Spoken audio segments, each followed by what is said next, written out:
There's an alternative.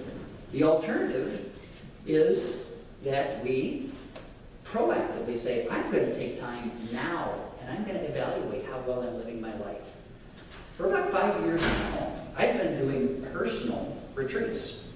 I love to just get off by myself, canvas chair, pad of paper, pen, a couple of books, a Bible, and I basically take 36 hours of just pretty much being away. When I was at Chase, I would typically do it on a Friday afternoon after I get out of the office and was leaving work. My wife would know I'm heading somewhere, and I'm going to start my retreat and get a cabin or a hotel somewhere.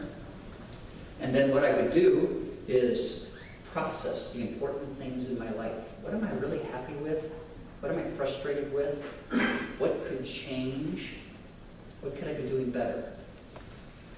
So we can intentionally block and take the time to think through how we're living our lives.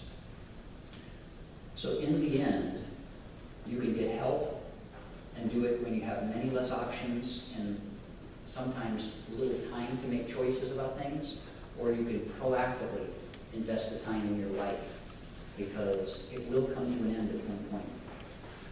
Let's move on to the how. Okay.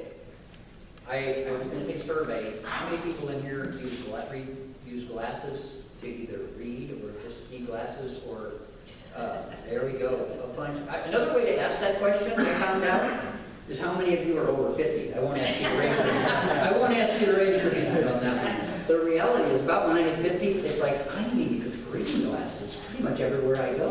I think I bought stock in the dollar store because I needed glasses everywhere.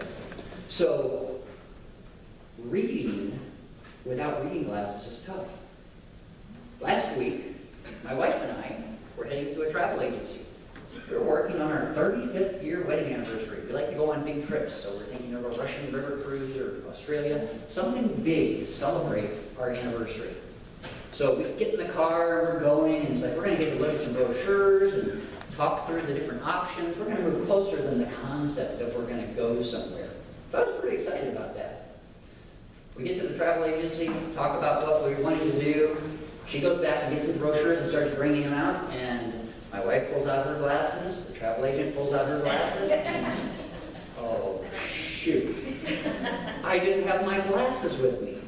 The next 35 or 40 minutes, I'm sitting there with my legs crossed, trying to be content, because I can't read any of the dates, I can't read the prices, I can't read the excursions, I can listen and hear verbally, what did you say that one was? Oh, that sounds good, dear. But without the ability to see clearly, it is so tough to move forward. And I experienced that at the travel agency. I wasn't able to be a part of the fun and the movement forward tangibly because I couldn't see clearly. I'm going to move on to another analogy. One of the things that really is important for us if we want to assess our lives is to be aware of a couple of different things. One is what we want, and the other is where we are. Toastmasters is a great organization to help do that for public speaking. Toastmasters begins to set the stage for you about what good public speaking looks like. How many times are you doing ums and uhs and pregnant pauses that are longer than they're supposed to be? Or posture. So many aspects that Toastmaster brings into your awareness such that when you're a part of a club, now you know things that you need to be focused on. And once you know what you need to focus on, you can begin to make change. Until you know what those things are, we don't make change in our lives. I can tell you, when you get involved in an organization like Toastmasters or many other aspects of life, you suddenly begin to see things in yourself that you never saw before because your awareness has been raised. The reality is, you also see some things in other people that you didn't used to see, and it can make it frustrating. We won't go down that path either. So Toastmasters is one example of where when we raise our awareness, we actually have the ability to make change. When we're not aware of things, it's very difficult to make the change that we want.